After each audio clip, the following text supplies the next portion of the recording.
Hi, welcome. See, we have people joining us. We're going to be taking just a moment to make sure everybody gets into the Zoom before we actually get started with our speaker today, Andrea Roberts. She is a digital media consultant with LexisNexis. She will not be on screen today because she's feeling under the weather, but we're so grateful to her for doing this in spite of feeling under the weather. So that's why you won't be seeing her smiling face today. Couple of things, just housekeeping that I'll go over before we get started. This is a CLE presentation today through the San Diego Law Library Provider Program, and we will be emailing out CLE certificates to those of you who are actually attending today after we verify that list in Zoom. So you should be seeing that come to your email this afternoon. If you don't, please feel free to contact the library and we can take care of that. This is an interactive presentation today, as usual, and hopefully most people are familiar with Zoom by now, but if you are not, there is an icon on your screen that says Q&A with 2 speech bubbles, and that's the one you use to post questions. And so Andrea is going to try to answer questions throughout the program if possible, so feel free to post any questions or ask for any clarification as we go along. You can do that either with your name or anonymously using that Q&A function. Let's see, survey. We have a link to a survey that you're going to see as you leave the program today. So we'd certainly appreciate if some of you would take a few minutes to take our survey, and thank you in advance for that. And then finally, the thing I wanted to say before I disappear and turn things over to Andrea is that this San Diego Digital Law Library is such a great resource. And I just wanted to make sure everybody knows that it's available to anyone who comes into the law library to use. And additionally, it is available remotely to our borrowers from home or office. If you're a borrower and you're not using it, you need to be. So we're glad you're here today. If you're not a borrower, both of our levels of borrowing program include this remote access to this resource as a part of your account. And so definitely, if this looks good, and I think it will after you see the presentation today, feel free to contact the library or take a look at our borrowing program page under services on our website for more information. All right, I think just about everybody who's going to be here is here, and I'm going to turn things over to Andrea. Thanks, Lisa. Hi, everyone. Again, I am Andrea Roberts, your LexisNexis digital library consultant. And today we are going to go over all of the features and functionality that you have access to through the San Diego Law Library's digital library. I apologize again for sounding like I do. I'm a little under the weather, but feel free as we go along to type in your questions in that Q&A section. That way we can really answer them as we go.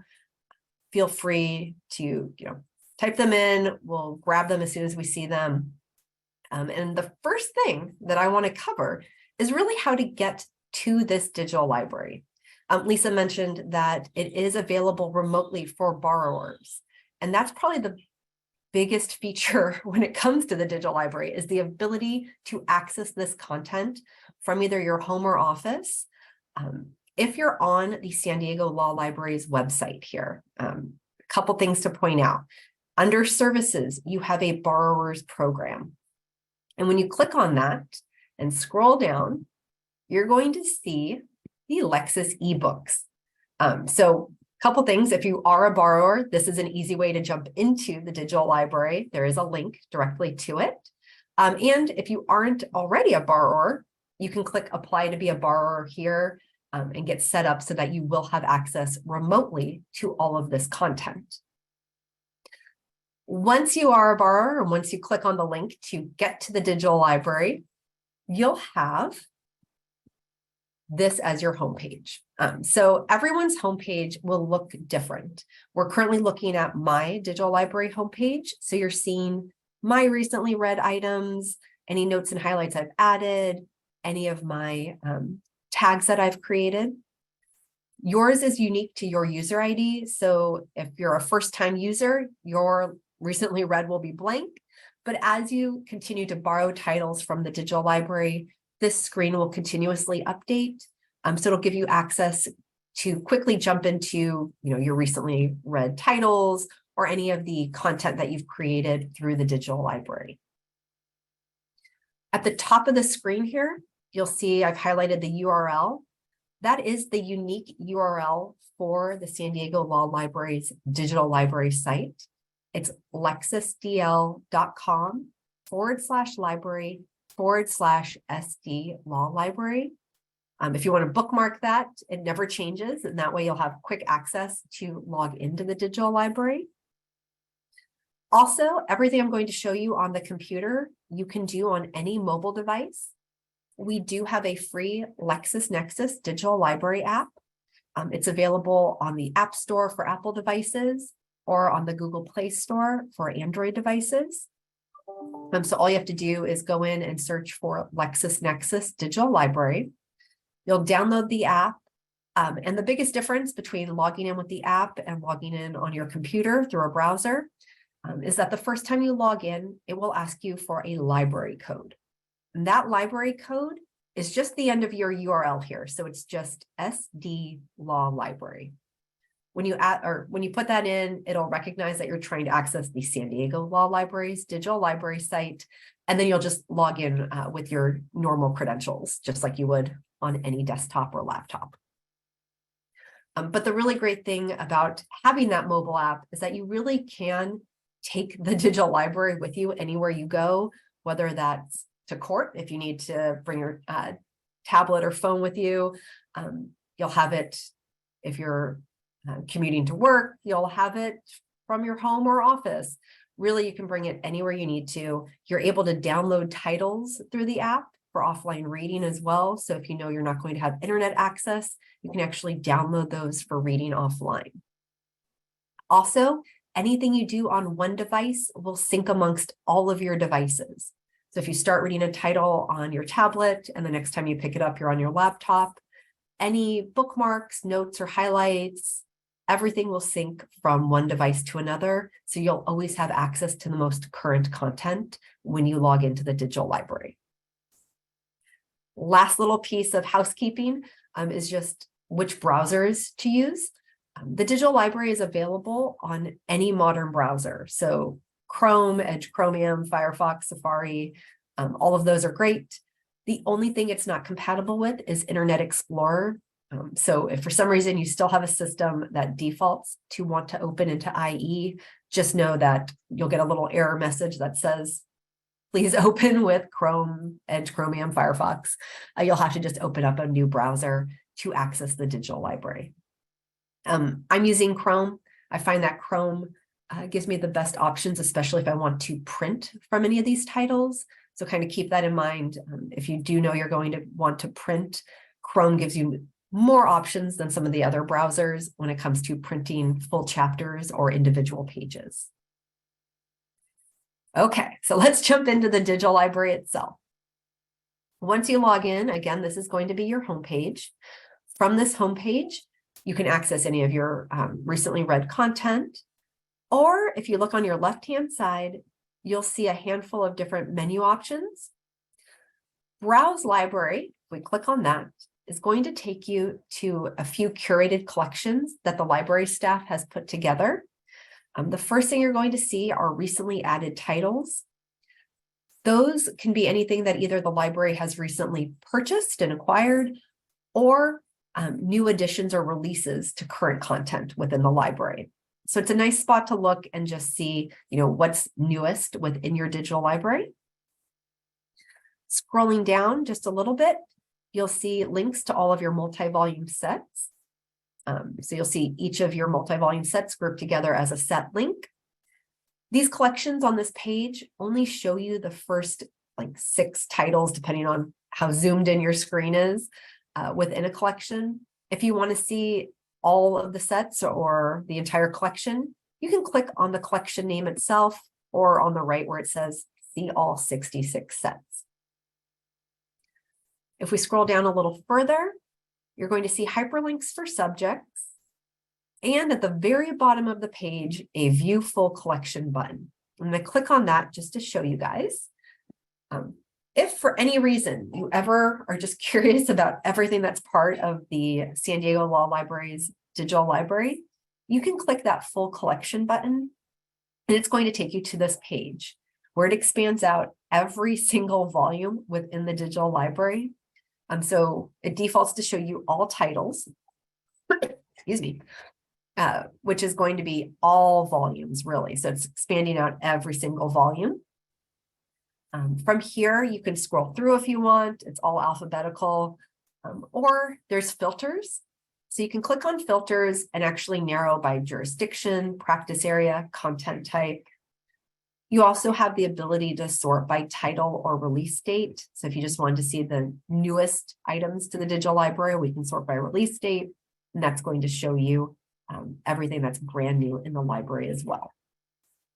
Again, this is just if you're curious about everything that's included within the digital library, you have that full collection option. I'm going to go back to Browse Library, and right above that full collection link, there were also all of these hyperlinks by subjects. If I, excuse me, if I click see all 47 subjects, that's going to take me to an alphabetical listing by jurisdiction and practice area of everything that's included in the digital library. Now, this is a really easy way to see by subjects what you have access to. You can click on any of the hyperlinks and jump right into that content. So this will allow it to already put those filters on by jurisdiction or practice area, so that you don't have to do it on the back end. So an easy way just to peruse through the digital library and look at what you have access to as far as content goes. I think we have a question. We do, Andrea. I was just going to jump in. And this may be something you're planning to cover later, but one of our attendees is asking, what is the library code? And I believe he's talking about what you have to put in when you're signing in when it asks for a library code. Yes, your library code is just the end of your URL right here. It's SD Law Library. Yeah, and it'll ask you that for app access. So if you're trying to download the app, and then sometimes depending on if you log out and then try to immediately log back in on a browser, sometimes it takes you to a page that says enter library code. And if you ever see that again, it's just SD Law Library. And then it'll take you to your sign-on screen. Great, thanks. Sure, good question. So again, these practice area and jurisdictional hyperlinks are just an easy way to automatically filter your results to make it easy to jump into that specific content.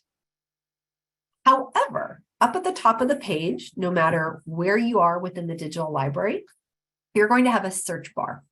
And that search bar will allow you to search by title, author, practice area, subject. It's only going to look through title information though. So keep that in mind. It's not looking through actual content of an individual volume. So if I just wanted to see, all of my family law titles, I can type in family law, and that's going to bring up these 15 results. So again, all titles is expanding out all volumes. So, all volumes within a multi-volume set. If I prefer to see everything grouped together as just a set, I can click sets, and it groups those together for me. So I want to point that out. It's user preference, but all titles is all volumes, and sets will group everything together for you.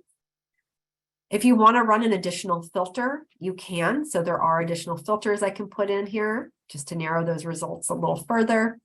18 results isn't that bad, so it's not too many pages to scroll through here.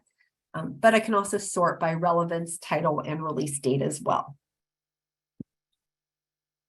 A couple things to point out from this first page. With your remote patron access to the digital library, there's a couple things to keep in mind. Every single volume within the digital library is set to 1 copy. So that means 1 copy of each volume is available at a time. If someone else has already checked out that 1 volume that you need, you'll see rather than it saying read, it'll say place a hold. So you can place holds on titles, and then as soon as it's available again, you'll receive an email letting you know that it's available. To place a hold, all you have to do is click place a hold, It'll pop up and you'll enter your email address in it, and then you'll click place a hold, and it will automatically add it for you. It'll tell you on the bottom that the hold was successfully placed, and you'll receive an email notification when it's available to you. So again, the general rule is that titles are going to be just one copy for one user at a time. However, that's not the case when it comes to index volumes. Index volumes are always available to you. So if you need to peruse an index, even if someone else has checked it out, you will still always have access to it. They are set to what we call simultaneous use. So index volumes will always be available for you. I did place that hold here. So now rather than saying place a hold, it'll tell me to edit hold. I can always go back and edit it if I need to change the email address it's attached to, or I can click remove hold if I no longer need that volume. I just want to point that out. Also, under the My Books category, I'll show you in a few minutes how to access your holds there as well. If we scroll down just a little bit, we'll use California Family Law and Practice and Procedure here as an example. You'll see it expands out all of your volumes. Now, if I wanted to read volume 1, I knew that was exactly what I needed. I could click read and jump right into that volume. It's available if it says read, so I can click read, it'll open up. If it's the first time I've opened up this volume, it's just going to drop me right at the cover image, and then I can start scrolling through from there. If I'm accessing this title from a previous use, it'll actually drop me at where I left off within the title. So again, that read button is always there if I just want to jump right into it. Also, there's these 3 dots you'll see on the right. If I click on those, there's a few different actions you can take. If I want to view an enlarged cover image, I have that option. I also have the ability to view a table of contents. I can view details of this title. I can access prior releases, and I can create tags on this title. All of this is available on another screen as well, but we give you the option to access these actions right from this results page as well.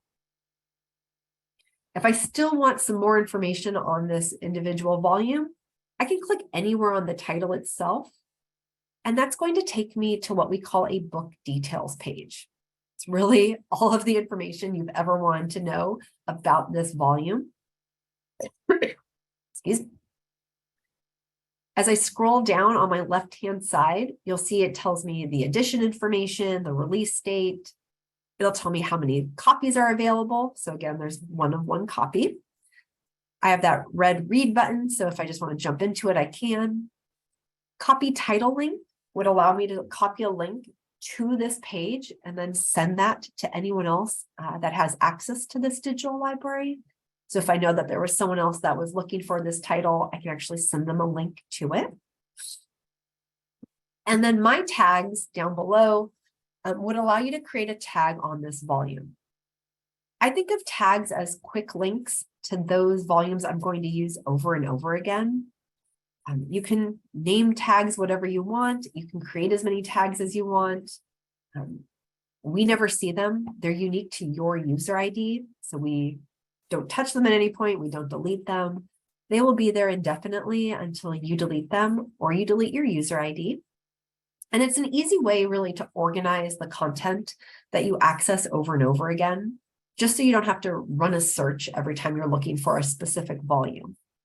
If I wanted to create a tag right now, I'm going to tag it Library Week because we are currently in Library Week. So I'm just typing that in. I'm going to create the new tag and click Create.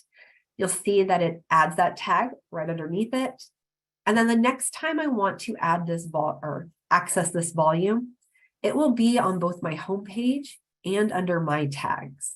So again, a really quick way just to access those handful of volumes you're going to use over and over again. Finally, at the bottom here, you're going to see a link to the set. So if you do want to jump into the entire set, you can right from this page. On the right-hand side, if we scroll all the way up, we do have a table of contents. Every single volume within the digital library will have a hyperlinked table of contents attached to it. So it makes it really easy to click expand, and you can search through the entire table of contents. So you can scan through each chapter and subchapter. Everything is hyperlinked, so you can click on any section and jump right to that section. So it makes it a really easy way to browse through the TOC and jump right into what you're looking for. You'll also have links to each volume in the set from here and prior releases. So any volume that does have prior releases attached to it, when you click on prior releases, you'll get this drop down and it'll show you each prior release. So it'll tell you the release number, the release date, and then you'll see a blue read button. When you click on that, it'll actually open up that specific release and drop you right into it. So our prior releases generally go back to about 2011 in our system, depending on the title.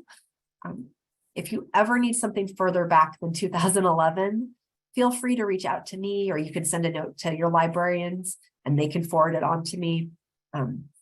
A lot of times we do have access to older content. It just might not have been added to the digital library at this point. So keep that in mind. General rule is prior releases go back to about 2011. If you ever need something further back, I'm more than happy to look for it in our system. Finally, every single volume within the digital library will also have a search this title option. If you happen to be looking at a volume that's part of a multi-volume set, you have the ability to search through all volumes within a set at once.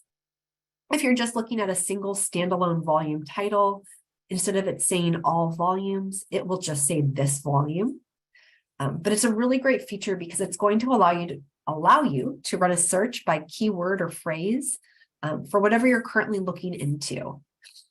So if we're just family law, let's go with this marriage. You can type in my search terms. And what that's going to do is pull up all of the search results from all 6 volumes within this set. So on my right-hand side, you'll see it pulls up my search results.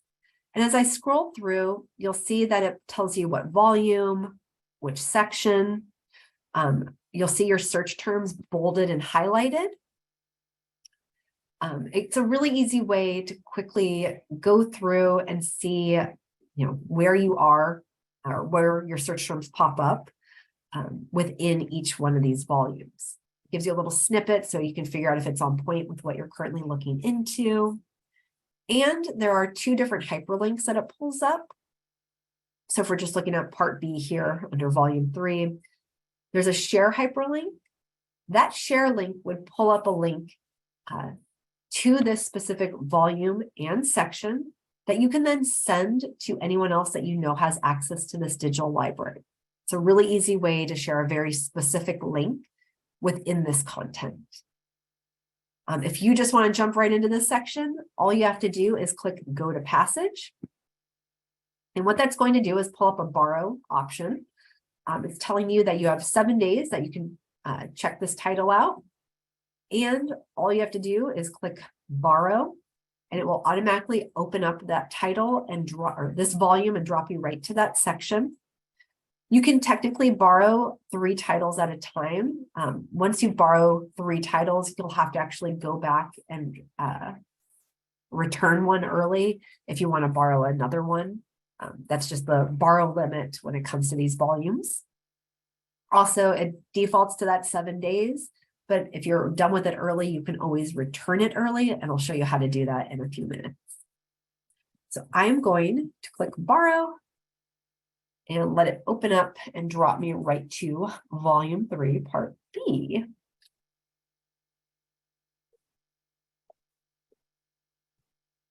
A little sip of water here. Okay.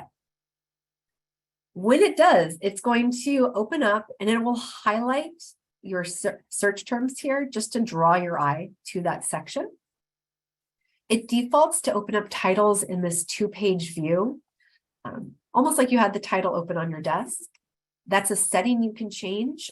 So up in the top right, next to the bookmark icon, you'll see these 3 lines.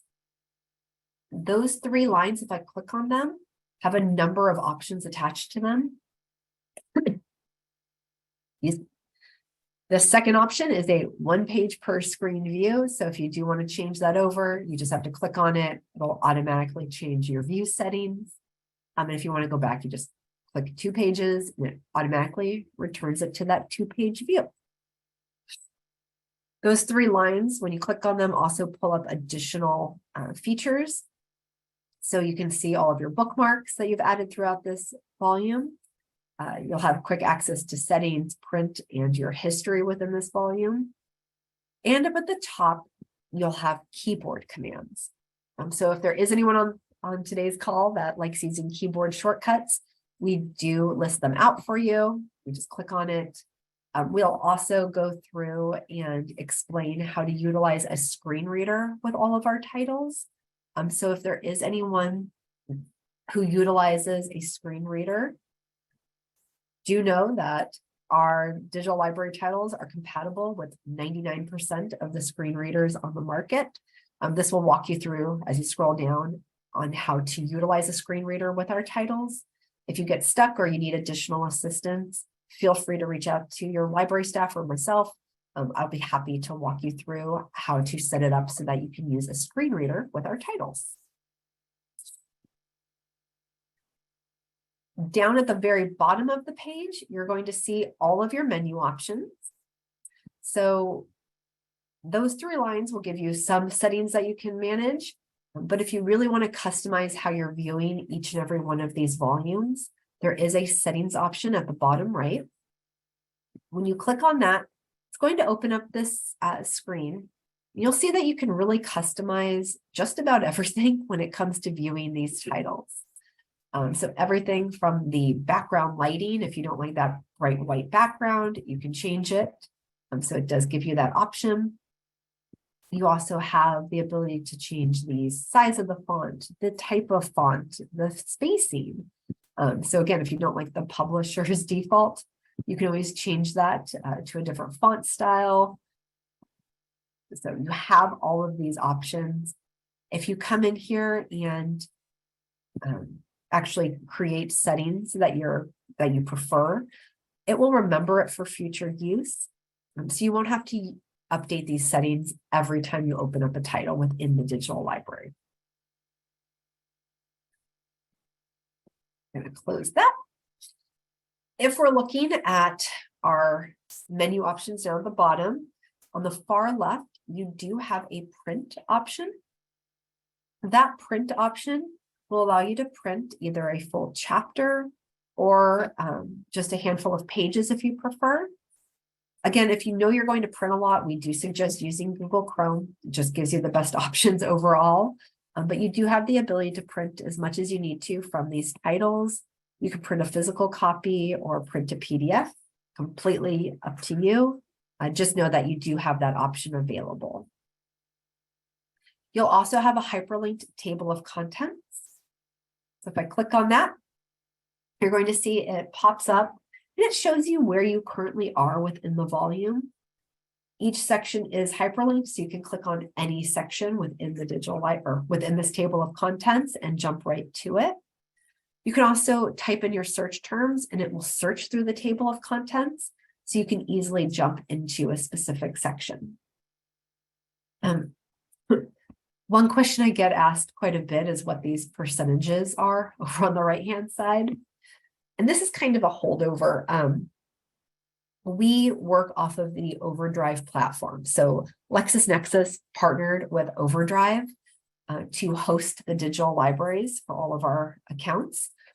If you're not familiar with Overdrive, Overdrive is the leading provider of eBook libraries through the public library system within the nation. So whether it's a public library or an academic library, Overdrive is the #1 provider of eBook resources.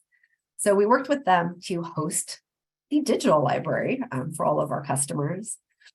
And if you're ever used to, picking up your Kindle, for instance, and reading a title, it always tells you, what percentage of the book you're currently in.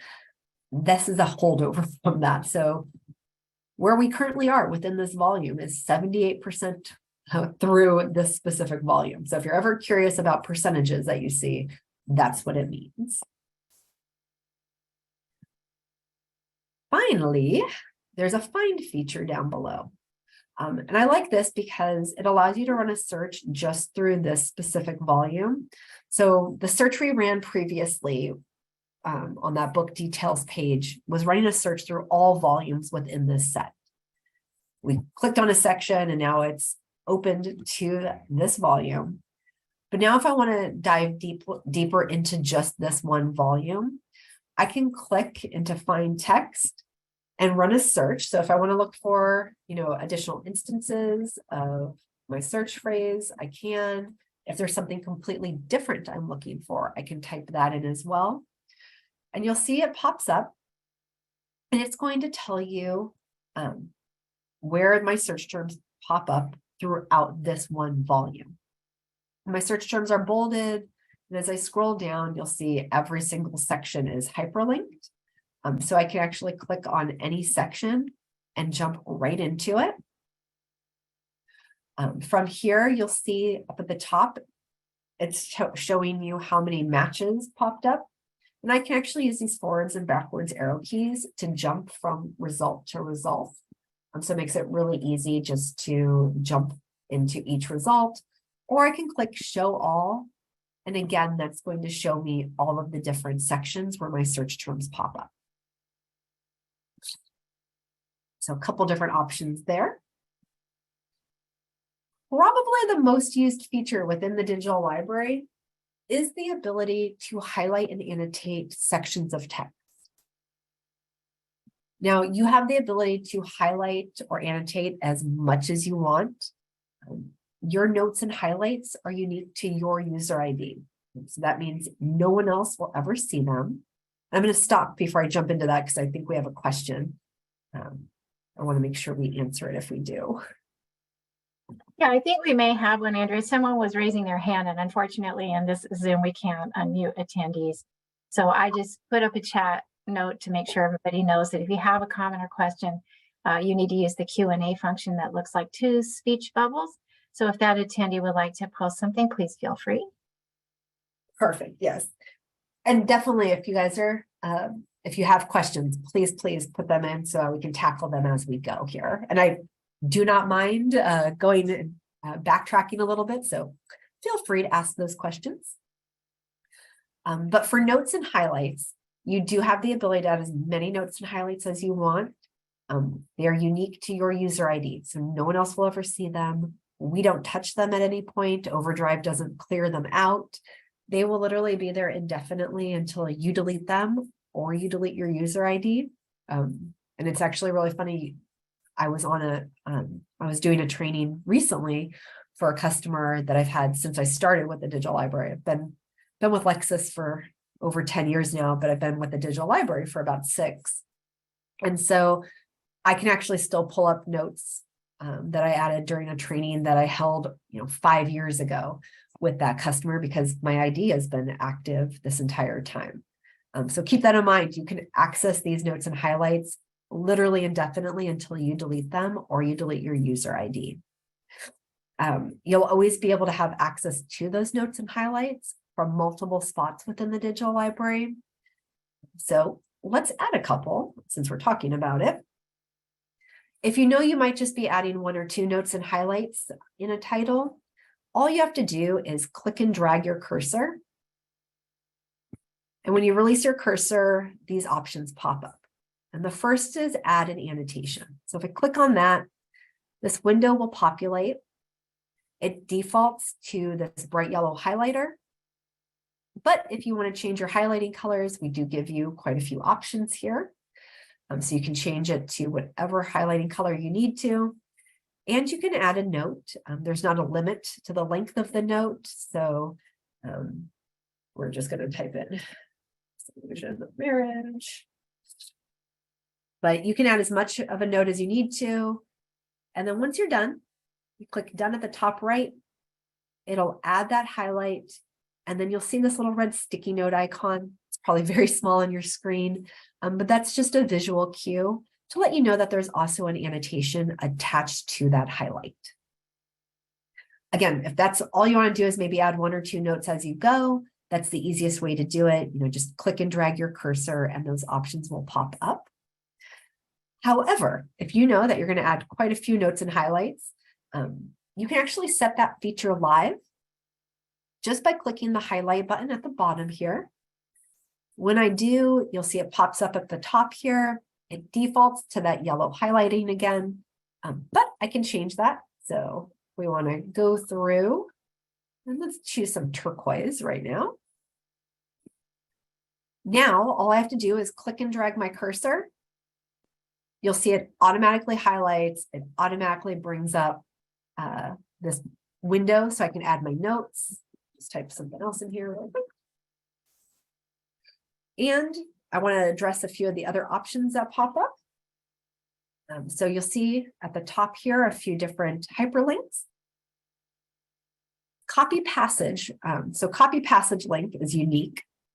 What that would allow you to do is actually copy a link to this specific section that you just highlighted that you can then share with anyone else that has access to the digital library. So it's a very easy way to share a very specific link to content with anyone else that you know is looking for this content. It differs from that share link that we looked at when I ran my initial search through that search with title.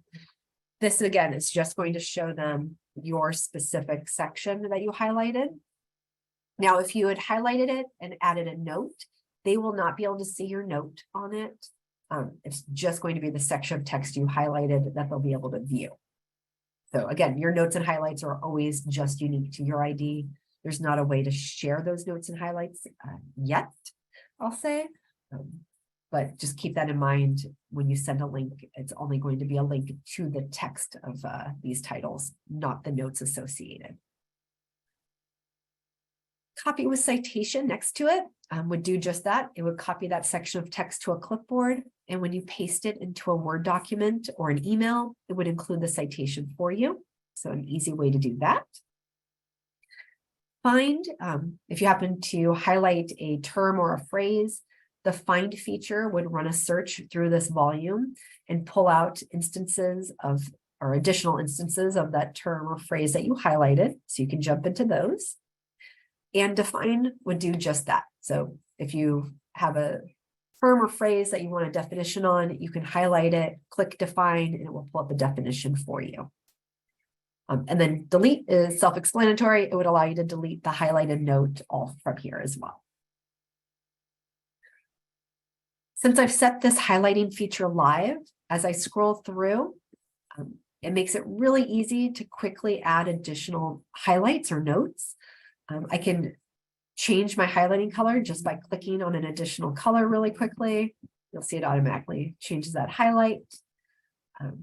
Also, to scroll through the digital library, all you have to do is click on the right or left-hand side of the screen, and it will automatically move those pages for you, or you can use your forwards and backwards arrow keys.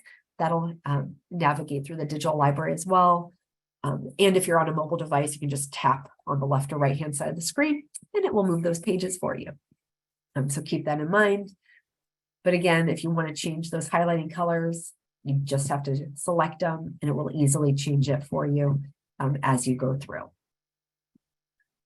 When you're done highlighting, you can actually click the highlight feature again down at the bottom, and it will deactivate it so you don't accidentally keep highlighting as you go. I think we have a question, so I'm going to stop and see if we need to answer it.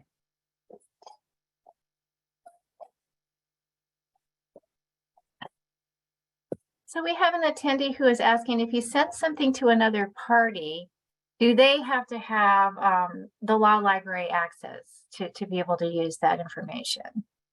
Yes. So if you're sharing a hyperlink, as I was just pointing out, like if you use the share feature or the share link, When they click on it, they will be directed to log in to the digital library, the San Diego Digital Law Library. If they don't have access, it just won't pull up that information for them. So they will have to have access to this law library site in order to view the links that you're sending. Good question. However, if there is a section of text that you would like to share with someone that you know doesn't have access to the digital library, you can always, copy and paste it. So you can copy with citation if you need to, or you can print a PDF and just save that PDF and then share that section via email with anyone that you're needing to send that content to. So a couple different workarounds there. Good question. I did mention that your notes and highlights are always available to you in multiple spots throughout the digital library. The first is always going to be when you're in the title itself. So you'll see next to the highlight button, there is an annotations option. When I click on that, it's going to pull up everything that I've highlighted or annotated within this title. You'll see that it tells me what section. It'll show me the text that I highlighted and what color I highlighted it in. It'll show any notes that I've added. Over on the right, I can edit or delete the notes and highlights right from here. And if I've added quite a few notes and highlights, I have the ability to run a search through them right from here as well. So I can search for a keyword or a phrase, and I can narrow by highlighting color as well. So I know some people like to do different issues with different colors. This would allow you to quickly narrow by highlighting color right from this page. Finally, if you like to have a hard copy of your notes and highlights, you can print a hard copy or print a PDF right from the screen as well. So we give you that option when you're in the volume itself. This is just the first spot you'll see your notes and highlights. I'll show you how to access them from the home page as well. But does anyone have questions about notes and highlights up until this point?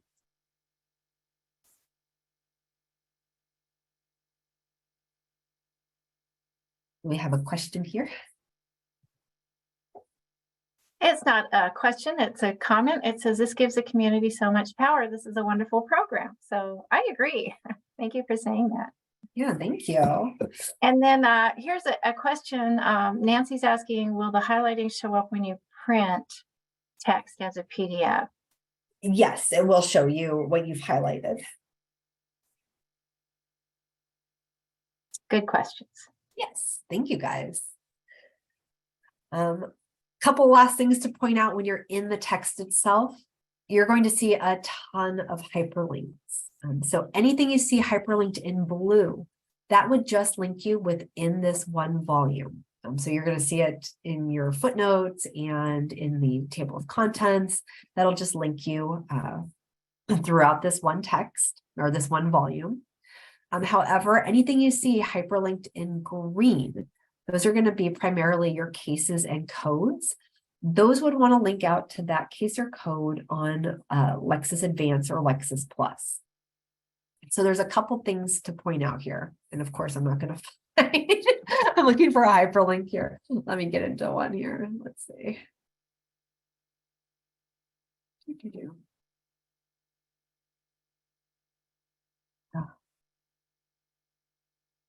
You know what? There was one by where I bookmarked, so we're just going to go right back to it. There we go. Sorry about that. Okay, so you're going to see, I could be scrolling forever to find them. You'll see hyperlinks in green. Those are going to be your codes and your cases primarily. Those would want to link out to that case or code on Lexis Advance or Lexis Plus. And a couple things to point out. If you're accessing this content within the law library's physical library, it should want to link to a patron access account. And Lisa, you can correct me if I'm wrong, but I believe you guys have a patron access account for Lexis Advance. I don't know if you guys have signed up for Lexis Plus at this point. I believe what we have is Lexis Advance, and yes, if you're in the library, it is accessible.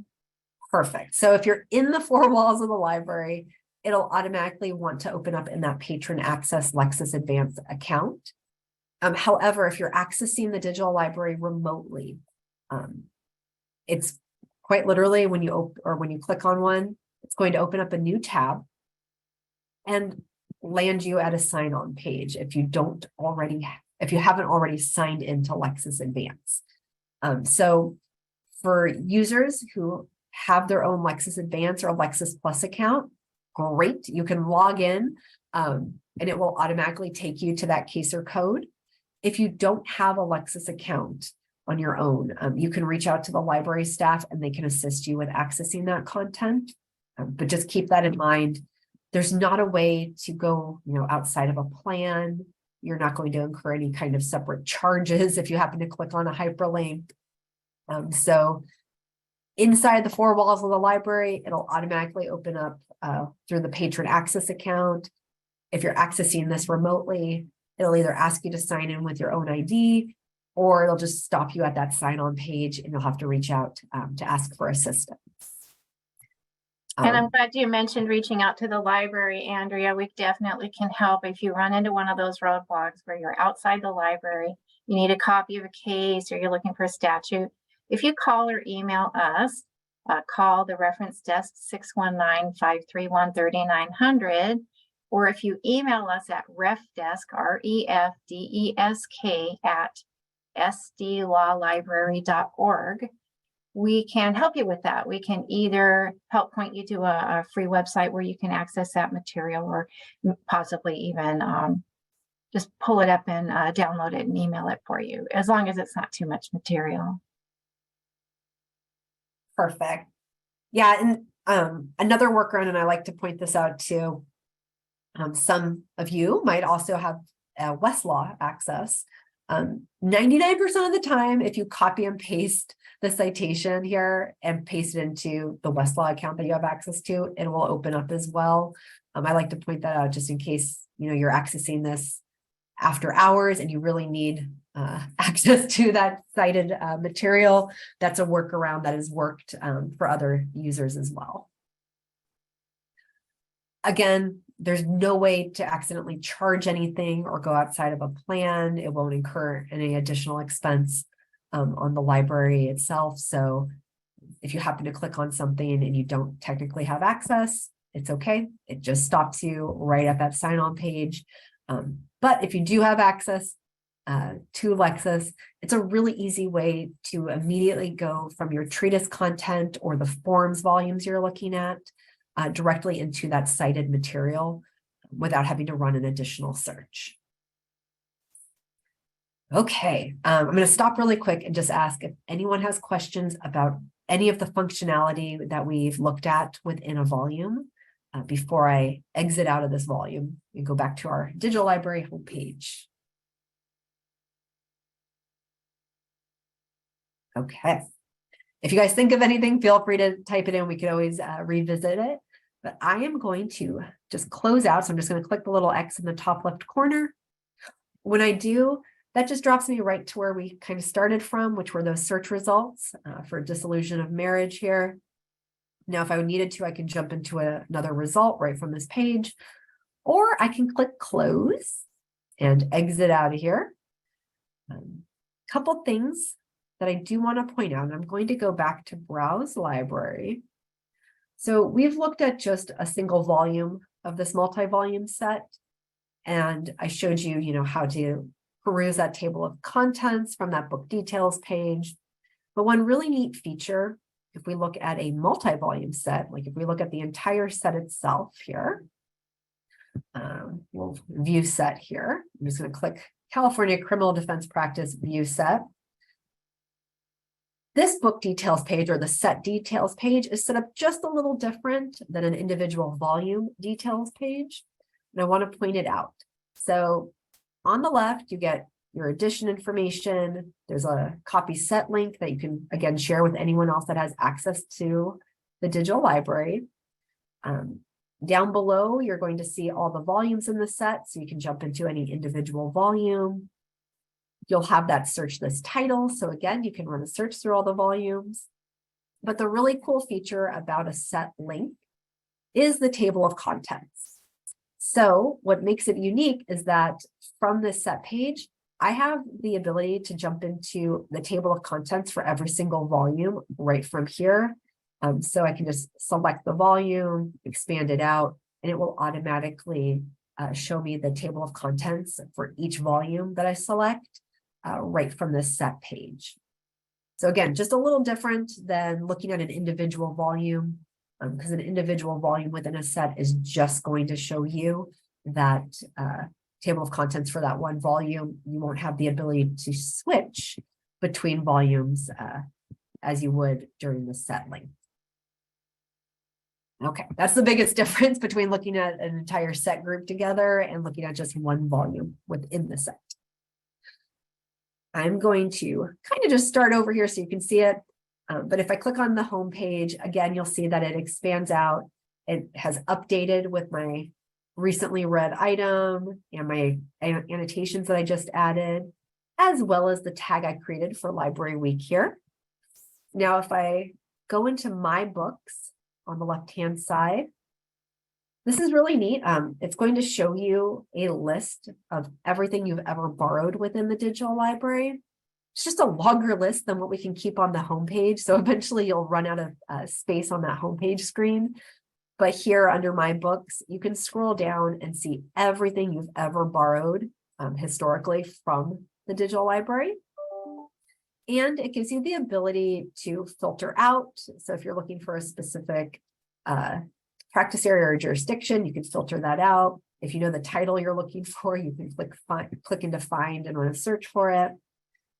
And over here on the top, you'll see holds. So this is another spot where you can manage your holds that you add. There's not a limit to how many holds you can place. So if there's a handful of titles that you need access to and they're all checked out, you can place a hold on each and every one of them. And then you can come in here under my books and click into holds and edit your holds right from here. So if I click edit hold, it'll pop up. Again, I can change the email address to be notified at, or if I no longer need it, I can click remove hold and it will remove it for me. So I don't take up anyone else's spot in line for that volume. Another quick thing to point out is it's showing me my recently read one here. And if you remember, I can borrow it for up to 7 days. So on the right-hand side, you'll see this little clock icon. And that, when I click on it, will tell me that I've borrowed it. It expires on May 4th here. But if I'm done with the title, I can actually return it early. So you don't have to. If you need that title for the full 7 days, great. You can keep it for those full 7 days. However, if you're done with it and you want to put it back into circulation, you can early. And that way, if someone has placed a hold, they'll immediately have access to it. All you have to do is come into my books, click on the clock icon and click return. And it will automatically place that title back into circulation so the next person in line can automatically access it. If you forget to return a title, don't worry about it. After the 7 days, it automatically goes back into circulation as well. There's not, a fee or anything that's incurred. It just automatically will be removed from your My Books or your available books and go back into circulation. Last few things to point out. Scrolling all the way down under your menu, there are My Tags. So this is going to show you all of the tags you've created. And if you click into it, it'll show you the title itself that you've tagged with. Now I can tag multiple titles or multiple volumes with the same tag. They'll all just populate here. But again, these tags will stay here indefinitely until you come into them and edit or delete them right from the little edit button up the top right. So again, quick access to those volumes you might need to access over and over again. Last thing I want to talk about are your notes and highlights. So my annotations on the left-hand side.